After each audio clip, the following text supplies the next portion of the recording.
यीशु। प्रभु यीशु के सामर्थ्यवान नाम पर और एक बार आप सभी लोगों को फादर अभिवादन करते हैं। आज बाइबल तीर्थ यात्रा के 155वां दिन की व्याख्या में आपका स्वागत है। मनन करते हैं राजाओं के पहले ग्रंथ के 18-19 अध्यायों पर, साथ में स्तोत्र संग 113, कुरिन्थियों के दूसरे पत्र के अध्याय 6। हालेलुया। 18वां अध्याय राजाओं के पहला ग्रंथ। एक ही मनुष्य हमारे सामने है, उसका नाम एलिया। नबी एलिया एक तरफ और कह सकते हैं पूरी दुनिया दूसरे तरफ अकेले लड़ रहा है एक युद्ध प्रभु के लिए। देखिए, जैसे अधर्म बढ़ता जाता है, अधर्म का बोलबाला जैसे होता है, आज हम भी अनुभव करते हैं कि अनेक लोग विरोध करते हैं सत्य के, प्रभु के वचन के, ईसाई धर्म के। ये काफी विरोध दुनिया के कोने कोने पे दिखाई देता है। ये सत्य का विरोध क्यों है? क्योंकि ये एक तरफ पाप का बोलबाला, इसलिए अधर्म बढ़ता जा रहा है। एलिया के समय में जो कुछ हुआ, आज जो हो रहा है, ये दोनों में बहुत फर्क नहीं।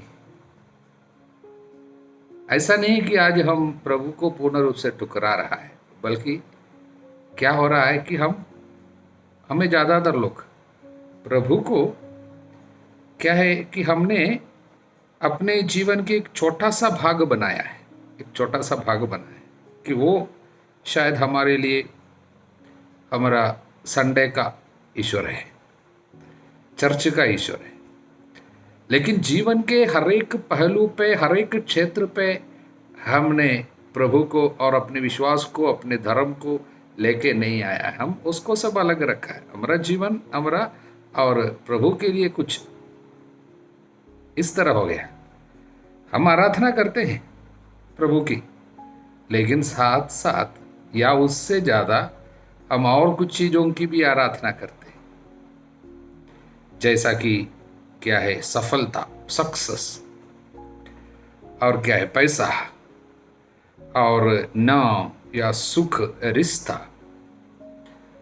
इस तरह के अनेक चीजों के हम पीछे, उनको हम ईश्वर मानता है। हालेलुया। या अपनी ताकत, अपना हेल्थ, अपना ब्यूटी, इस पे सब ज्यादा महत्व। इस तरह हमारे पास कई ईश्वर हो जाता है, कई देवता ही बन जाती है वो सब। इसलिए उन सभी लोगों को हम क्या है हमारे ईश्वर के साथ भी जोड़ने की एक कोशिश हम करते हैं, प्रभु के साथ। इसलिए आज एलिया हमारे सामने खड़े होकर कहता है, इस तरह दो नाव पर पैर रखकर सवार होना नहीं चलेगा। आप अपने धर्म के साथ इस तरह का खिलवाड़ नहीं कर सकता, और अपने विश्वास के साथ यूं ही इस तरह की समझौता नहीं हो सकता। इसलिए हम वचन 21 में पढ़ते हैं। 21 में एलिया लोगों के सामने कहा, तुम लोग कब तक आगा पीछा करते रहोगे? यदि प्रभु ही ईश्वर है तो उसी के अनुयायी बनो, यदि बाल ईश्वर है तो उसी के अनुयायी बनो। किंतु लोगों ने उन्हें कोई उत्तर नहीं दिया। ये आगा पीछा कब तक करते रहोगे? तुम कब तक लंगड़ते रहोगे? मतलब यही है। हालेलुया। इसलिए आगे उसने कहा, वचन 24, तुम अपने देवता का नाम लेकर प्रार्थना करो और मैं प्रभु का नाम लेकर प्रार्थना करूंगा। जो देवता आग भेजकर उत्तर देगा वही ईश्वर है। देखिए, बाल, जैसे मैंने पहले कहा, बाल जो है पानी बरसने का, बादल का, और सीजन जो मौसम बदलता है उसका सब ईश्वर माना जाता था, देवता माना जाता था। उसके एक हथियार के रूप में जो आसमानी बिजली जो गिरता है वो उसका हथियार था। जो बादल गिरता है, गरजता है, और जो हम लोग लाइटनिंग जो इंग्लिश में बोलता है, वही उसका हथियार था। वही चीज को उस उनके विश्वास के जड़ पर ही पकड़ा है। अब कौन? एलिया। अगर वो इस तरह बादल गरजते हुए वो कर सकता है, उसकी देवता है, तुम्हारी देवता अपना शक्ति अपना तलवार इस्तेमाल करे, फायर है ना, वो आग है, वो आग गिरने दे। तुम्हारे देवता जिस पे तुम विश्वास करके आराधना करते हैं, जिसके लिए तुमने इज़राइल के ईश्वर को छोड़ दिया है, तुम्हारी देवता अपना हथियार इस्तेमाल करे। अगर उनसे नहीं होता है तो हम दिखा देंगे हमारे प्रभु। तब लोग राजी हो गया। सारी जनता ने कहते को उत्तर दिया, हमें स्वीकार है। हालेलुया। और उसके बाद फिर क्या हो गया? बाल के पुजारी लोग, बाल के जितने भी लोग हैं, नबी लोग हैं, उन लोग सब जोर जोर से प्रार्थना कर रहा था, सुबह से प्रार्थना कर रहा था। लेकिन क्या हुआ? किंतु वचन कहता, 26वां वचन, किंतु कोई वाणी नहीं सुनाई पड़ी, कोई उत्तर नहीं मिला। फिर वो क्या है? यद्यपि वे अपनी बनाई हुई वेदी के चारों ओर घुटने झुकाते हुए नाचते रहे। दोपहर के लगभग एलिया कहते हुए उनके उपहास करने लगे, तुम लोग और जोर से पुकारो, वो तो देवता है ना, वो किसी सोच विचार में पड़ा हुआ होगा, या किसी काम में लगा हुआ होगा, या यात्रा पर होगा, हो सकता है वो सोया हुआ हो, जगाना पड़े। वे जोर जोर से पुकारने और रिवाज के अनुसार अपने को तलवारों और भालों से काट मारने लगे, यहाँ तक कि वे रक्त से लथपथ हो गए। किंतु ना तो कोई वाणी सुनाई पड़ी, ना कोई उत्तर मिला। उनकी प्रार्थना पर ध्यान ही नहीं दिया गया। कारण बाल कुछ भी नहीं, ऐसा कुछ है ही नहीं है। देवता माने ऐसी कोई चीज है ही नहीं है। बाइबल हमको बताता है जब कुछ नहीं है तो कुछ नहीं कैसे कुछ कर सकता है? कुछ नहीं कुछ नहीं कर सकता है। कुछ नहीं जो है वो कुछ सुन ही नहीं जा सकता है। हमारी प्रार्थना का उत्तर कैसे दे सकता है? हालेलुया। और उसके तुरंत बाद हम क्या देखते हैं? अध्याय 36 में और 37 में एक सुंदर प्रार्थना उसके बाद एलिया के द्वारा। इब्राहिम, इसहाक, इस्राएल के ईश्वर, आज ये दिखाने की कृपा कर कि तू इस्राएल का ईश्वर है, और ये है कि मैं तेरे सेवक ने यह सब तेरे आदेश के अनुसार किया है। मेरी सुन प्रभु, मेरी सुन, जिससे प्रजा स्वीकार करे कि तू प्रभु सच्चा ईश्वर है। इस प्रकार तू इसका हृदय फिर अपनी ओर उन्मुख कर देगा। कितनी सुंदर प्रार्थना है प्रियजनों, कितनी सुंदर प्रार्थना है। वो कुछ और दूसरे कुछ नहीं मांगता है, लोगों का हृदय प्रभु की ओर उन्मुख होने के लिए, प्रभु की ओर मुड़ने के लिए आप अपनी महिमा प्रकट करना, आप अपने को प्रकट करना कि लोग सच में जान जाए कि आप जिंदा है।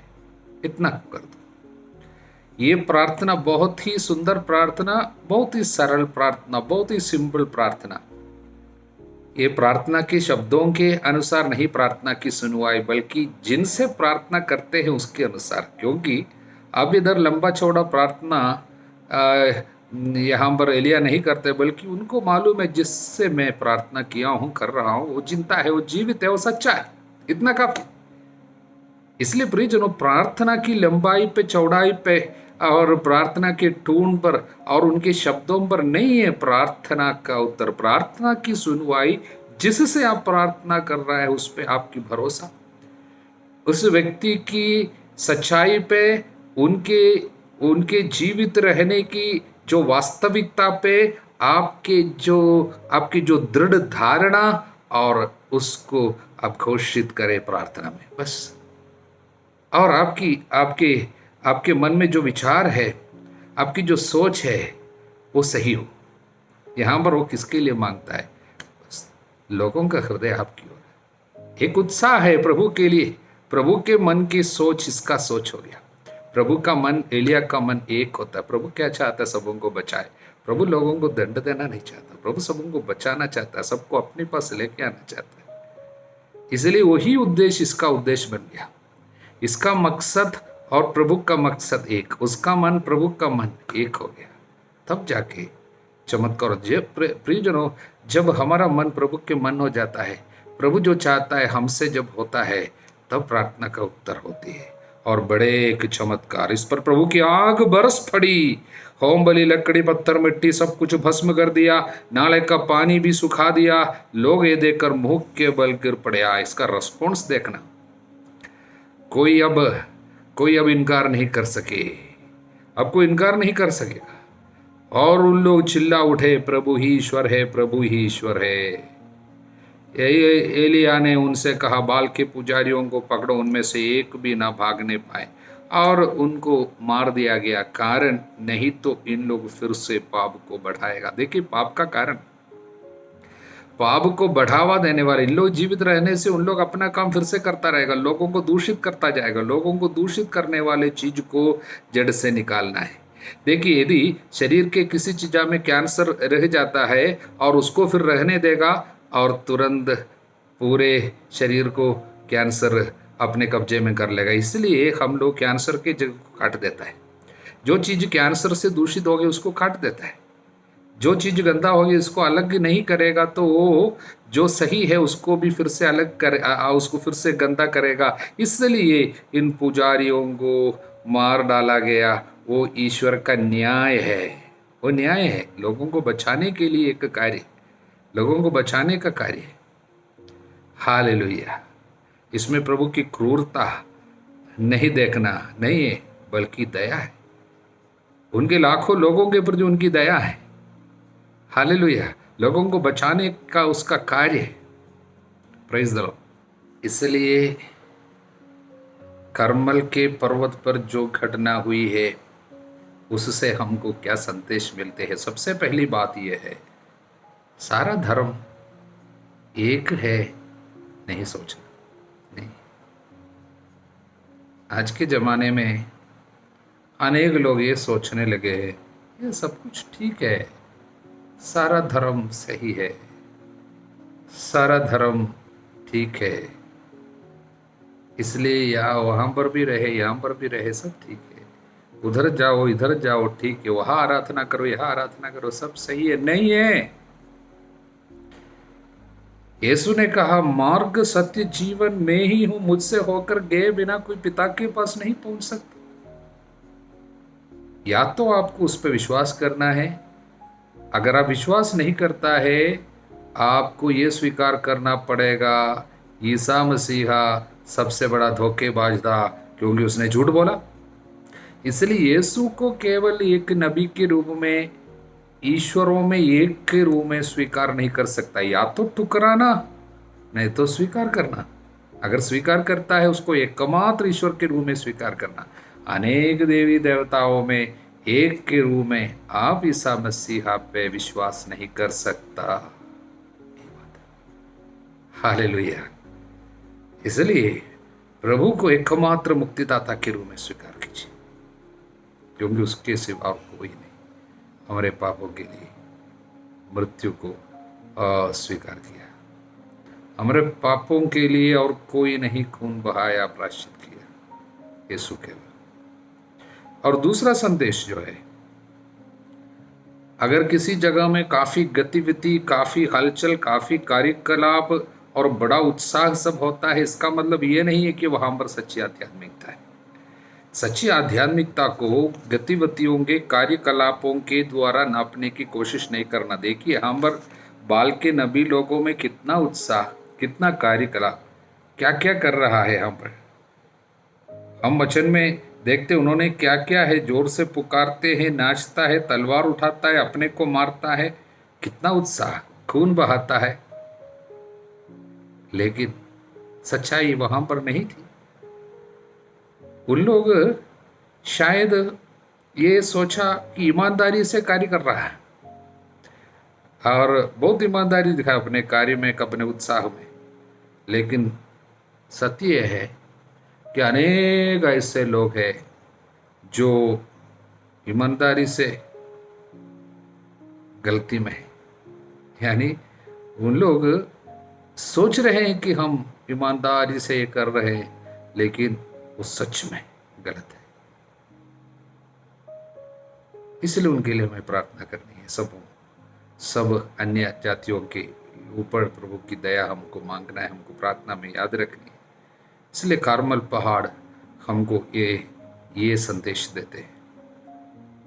और एक संदेश, विश्वास करना केवल काफ़ी नहीं है, विश्वास के विषय वो सबसे महत्वपूर्ण है। यहाँ पर बाल के पुरोहित लोग, नबी लोग बाल पे विश्वास करने, सब लोग विश्वास करता उन पे सभी लोग विश्वास किया और उनके अपने लोग उन पर विश्वास करता था। और विश्वास के लिए उन लोग काफ़ी कर्मों भी, उनके विश्वास के अनुसार कर्मों भी होता है, लेकिन वो विश्वास उनको बचा नहीं पाए क्योंकि वो विश्वास झूठा है, सच्चा नहीं। भले ही उनके लिए वो सच्चा था, लेकिन विश्वास का विषय जो चीज है वो कुछ भी नहीं था, वो धोखा था, इसलिए विश्वास भी धोखा।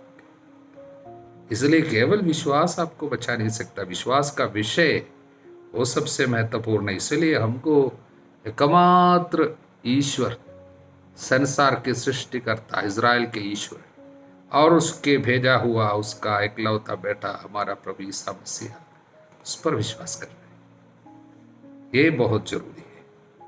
इसलिए इस तरह सच्चे प्रभु पे विश्वास करने वाला और प्रभु के प्रति उत्साह जिनके अंदर है, ऐसे एक व्यक्ति के द्वारा काफी बदलाव आ सकता है। He can make a difference, वो एक फर्क ला सकता है। एक व्यक्ति अकेले कितना बड़ा फर्क लाए, एक व्यक्ति अकेले कितने बड़ी विपत्ति का सामना किया। पहाड़ की तरह विपत्ति क्यों ना आए, परेशानी कितने बड़े पहाड़ की तरह शत्रु सामने क्यों ना आए, विश्वास है, सच्चा विश्वास। और विश्वास का जो विषय जो है, वो विषय जो प्रभु ईसा मसीहा है, जो जीवित है, मृतकों में से जी उठा है, तो आपको मृत्यु भी पराजित नहीं कर सकेगा। मृत्यु से आप नहीं डरेंगे। आप अनेक लोगों के जीवन में आशीर्वाद की वर्षा ला सकते हैं। ये करमल का सबसे बड़ी एक संदेश है। वर्षा जरूर होगी, आशीषों की वर्षा होगी। एक व्यक्ति शायद आपको प्रभु चुनना चाहता है, आपके द्वारा आपके परिवार में आशीषों की वर्षा प्रभु करना चाहता है। आपके विश्वास के द्वारा आप आपके परिवार पे अनेक लोगों के बीमारियों को चंगा करना चाहता है, अनेक लोगों के तकलीफों में सांत्वना बनकर आना चाहता है। ये संदेश है। हालेलुया। 19वां अध्याय में देखिए, प्रभु की सेवा करने वाले हर एक व्यक्ति को दुख संकट से होकर गुजरना ही होगा। कभी कभी मानसिक रूप से बहुत भयानक व्यथा, इनसे सब होने के लिए प्रभु अनुमति देता है। वो सब विश्वास की प्रशिक्षण में जरूरत है उसकी, प्रभु जानता है। 19वां अध्याय के 4वां वचन हम इस तरह पढ़ते हैं, और वह मरुभूमि में एक दिन का रास्ता तय कर एक झाड़ी के नीचे बैठ गया। एक कहकर मौत के लिए प्रार्थना करने लगा, प्रभु बहुत हुआ, मुझे उठा ले, क्योंकि मैं अपने पुरखों से अच्छा नहीं हूं। ये वही एलिया का शब्द है जो निर्भय होकर, निडर होकर इस समय प्रभु का साक्षी दे रहा था करमल के पर्वत के ऊपर। जब उसके बाद उनको मार डालने की धमकी अहाब की पत्नी इजाबल ने की, तब ये डर गया और अपना जान बचाने के लिए भागा, और ऐसी स्थिति में पहुंचे जब वह मृत्यु के लिए प्रार्थना कर रहे। हाँ, इस हालत में उसको देखते हुए हमको लगता है शायद ये अवसाद का शिकार है, डिप्रेशन में चला गया। लेकिन सुंदर बात यह है कि प्रभु किस तरह अपने प्रिय बेटे का, अपने प्रिय भक्त का और उनके दुखित हृदय को कैसे सांत्वना देता है, उसके विश्वास को कैसे आगे बढ़ाता है, कैसे ढारस बताता है, ये बात हम देखते हैं। एक स्वर्गदूत ने उसको जगाकर ये कहता है, उठिए और खाइए। उसने देखा उनके सिरहाने पकाई हुई रोटी और पानी की सुराही रखी हुई है। स्वर्गदूत फिर वही स्वर्गदूत ने उसका स्पर्श किया और कहा, उठिए और खाइए, नहीं तो रास्ता आपके लिए अधिक लंबा हो जाए। 2 बार खिलाया, कभी दोष नहीं लगाया, कभी डांटा नहीं, और आगे की ओर जाने के लिए बल और इस तरह 40 दिन 40 रात तो चलता गया उस भोजन के बल से ईश्वर के पर्वत होरेब जो सैनाई पर्वत है वहां पर पहुंचा। वहां प्रभु का दर्शन किया, यानी प्रभु उनसे बात की। किस तरह है हम उसको आगे पढ़ चुके हैं, इसलिए हम उस पर नहीं जाते हैं, लेकिन प्रभु ने उनसे बात की। प्रभु आज हमसे भी बात करना चाहता है, लेकिन पहली बात यह है कभी कभी उसका शब्द इतना धीरे, इतना मंद कि शायद अगर हमको इसको सुनने की, समझने की, पहचानने की प्रशिक्षण नहीं मिली है तो हम उसको सोचेगा कि मेरी कोई सोच थी, शायद कोई सोच आया होगा, इस तरह हम लोग इसको ले लेता है। प्रभु हमसे बात करना चाहता है प्रियजनों आज भी, लेकिन हमारे अंदर, हमारे चारों ओर इतनी शोर शराबा है कि हमको उनके शब्द जो है इस पे सुना ही नहीं देता है। वो जो उसकी जो धीमी आवाज जो है दुनिया की शोर शराब के बीच में ये दिखाई नहीं, सुनाई नहीं देता है, हमको समझ में ही नहीं आता है।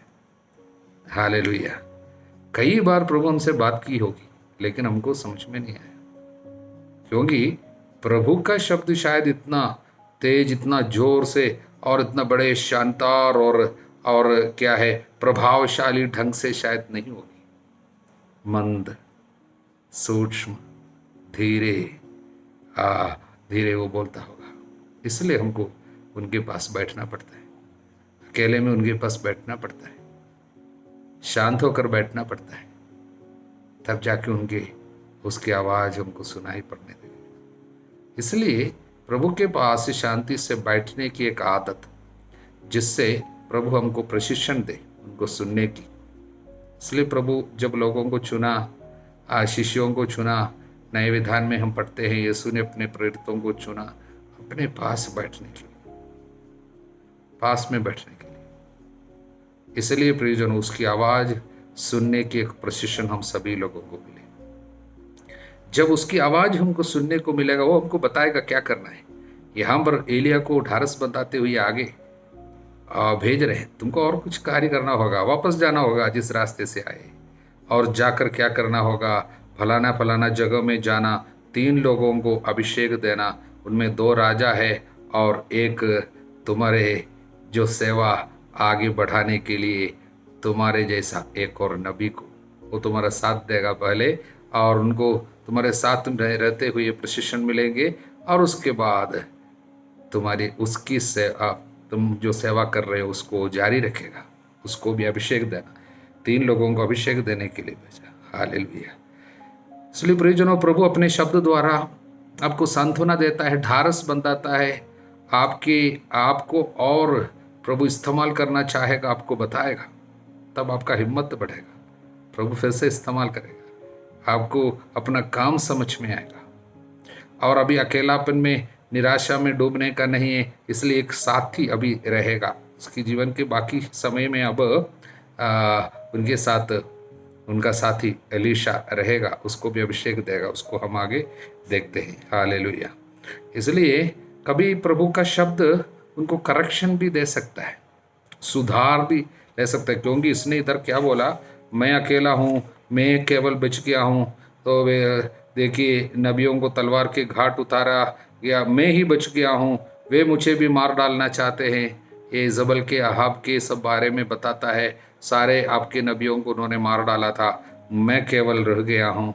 तब उसने सोचा अब केवल यही है, ये केवल बचा है। लेकिन प्रभु उनको करेक्शन देता है। वचन 18 में, मैं इज़राइल में केवल उन 7,000 व्यक्तियों को रहने दूंगा जिन्होंने बाल देव के सामने अपने घुटने नहीं टेके और उसे अपने होठों से नहीं चूमा। मैं 7,000 को बचा कर रखा, तुम अकेले नहीं है। इसलिए इसने क्या सोचा, मेरा साथ अभी कोई नहीं है, सब चला गया, खिलाफ है सोचा।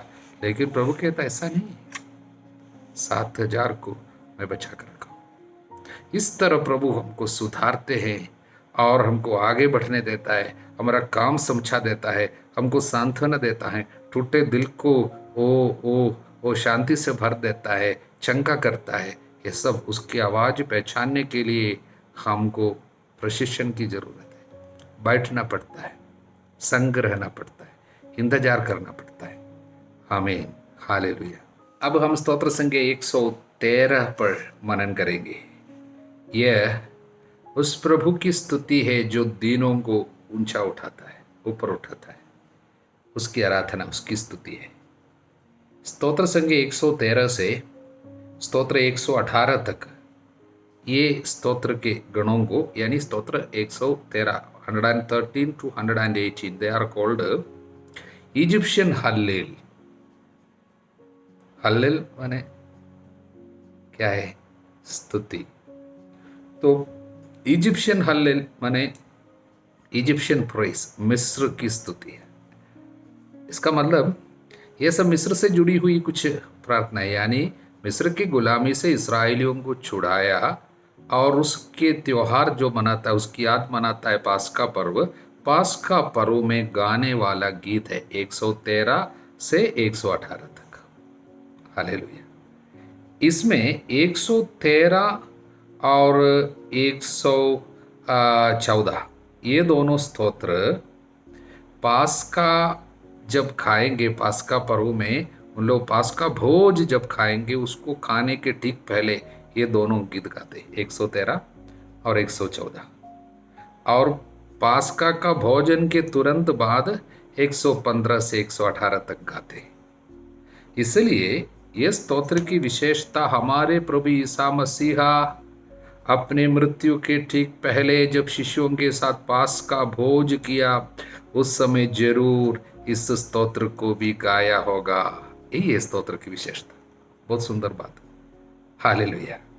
और इसमें प्रभु की पहले भाग में वचन 1, 2, 3 में सभी लोगों को, प्रभु के सभी सेवकों को पुकारता है स्तुति करने के लिए। स्तुति की एक पुकार सभी सेवकों को। और ईश्वर की स्तुति क्यों करनी है वो लिखा गया है 4 से 9 तक। स्तुति के कारण, किस लिए स्तुति करनी है। इसका पहला भाग 4, 5, 6 उसमें उसकी स्तुति जो महान है, उसकी महिमा के बारे में, ग्रेटनेस ऑफ गॉड्स ग्लोरी, उसकी महिमा क्या है, कितनी बड़ी है, और इसलिए हमको उसकी स्तुति करना है। महिमावान प्रभु है, इसलिए उसकी स्तुति करनी है। और दूसरे भाग में 7, 8, 9 में लिखा है कि वो दीनों पर तरस खाता है, ख्याल रखता है, दुखियों को दिलासा देता है, बहुत ही दीन है उन पर। वचन में लिखा है वो धूल में से दीन को, कूड़े पर से दरिद्र को ऊपर उठाता है और शासकों के साथ बिठाता है। वंध्या को आनंद प्रदान कर पुत्रवती माता के रूप में घर में बसाता है। इसलिए उसकी स्तुति कर रहे हैं। इसलिए स्तुति का कारण दिया है, उसकी महिमा पार है और वो दिनों पर तरस खाता है, उनका ख्याल रखता है। इसलिए हम सभी लोगों को उसकी आराधना करनी चाहिए। हालेलुया। अब हम कुरिन्थियों के नाम संत पौलुस के दूसरे पत्र के अध्याय 6 पे मनन करते हैं। ये 6वां अध्याय बहुत ही महत्वपूर्ण है, क्योंकि इसका यदि आप हेडिंग दे सकता है, एक धर्म प्रचारक का कष्टमय जीवन। हम ऐसा बता सकता है, धर्म प्रचारक का बायोडाटा, रेज्यूमे, CV जो बोलता है ये। इसलिए बहुत ही महत्वपूर्ण अध्याय है। एक धर्म प्रचारक कौन है? सेवक करने वाले, प्रभु की सेवा में चुने हुए लोगों का जीवन क्या है, इस पे, इसलिए बहुत महत्वपूर्ण है। हमको बहुत अच्छा लगता है, विशेषकर 4 से 10 तक। हालेलुया। क्योंकि इसके पहले भाग में वो अपने सेवा कार्य की गंभीरता और विशेषता के बारे में चर्चा करते 1 से 10 तक। मैंने कहा ना, विशेषकर इस पत्र में वो अपने सेवकाई को, अपने प्रेरिताई को सब क्या है, डिफेंड करता है। इसलिए उसके विषय में बार बार बोलता है। हालेलुया। इसलिए हमको काफ़ी फायदा होती है इससे। सेवा करने वाले कैसे होना चाहिए, प्रभु का भेजा हुआ व्यक्ति कैसे हो, इसलिए उसकी गंभीरता और विशेषता के बारे में जो बोलते हैं 4 से 10 तक जो है सच में definition of A servant of God, जैसे बायोडाटा। इसलिए सीखना चाहिए, सेवा करने वाले सभी लोगों को 4 से 10 तक पढ़ना चाहिए, सीखना चाहिए। तो 3 बार आज ही पढ़िए ना, कितना सुंदर है। हम कष्ट, अभाव, संकट, कोड़ों की मार, कैद, उपद्रव में धीर बने हुए हैं, अथक परिश्रम, जागरण, उपवास करते हुए हर परिस्थिति में ईश्वर के योग्य सेवक की तरह आचरण करने का प्रयत्न करते हैं। और हमारा सिफारिश से यही है, हमारी सिफारिश है निर्दोष जीवन, अंतर्दृष्टि, सहनशीलता, मिलनसारी, पवित्र आत्मा का वरदान, निष्कपट प्रेम, सत्य का प्रचार, ईश्वर का सामर्थ्य। बहुत सुंदर वचन है 4 से 10 तक, हालेलुया। और उसके दूसरे भाग में 11 से 18 तक जो है वहाँ पर कुरिन्थियों के साथ एक पिता की तरह संत पौलुस बात करता है। पिता का हृदय, मैं पिता की तरह अपने बच्चों से कह रहा हूँ, वचन 13 में लिखा है। और उसमें सबसे मुख्य एक बात जो है वो हमको आगे बता रहा है, वो यह है वचन 14 में, आप लोग अविश्वासियों के साथ बेमेल जुए में मत जूते। इसका मतलब क्या है? बेमेल जुए में मत जूते। आपको सावधान रहना चाहिए, आपका प्यार कैसा है, किसके साथ आपका संबंध है, विश्वास के मामले में किसको आप मित्र बनाता है, उनके साथ कैसा व्यवहार है, आपकी शादी आप किसके साथ करने को सोच रहे हैं, किसको आप उत्तम साथी बनाता है, इसके विषय में आपको जरूर सोचना होगा। अब ये बेमेल जुए में मत जूते समझना है तो विधि विवरण के 22 वचन 10 में जाना है। तुम बैल और गधे को एक साथ जोत कर हल नहीं चलाओगे।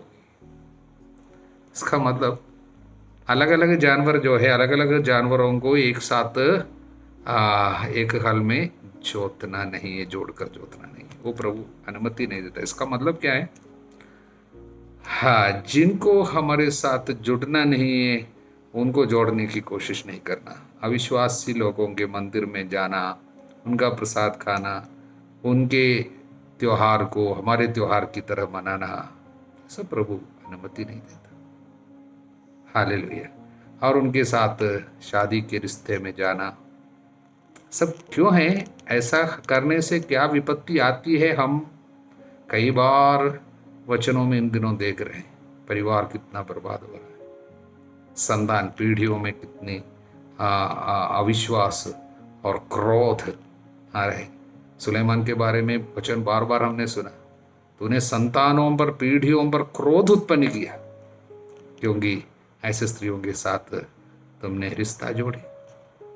इसलिए प्रभु कहता है अविश्वासियों के साथ सावधानी से रहना। ईश्वर के मंदिर का देव मूर्तियों से क्या समझौता? आप जीवंत ईश्वर के मंदिर है।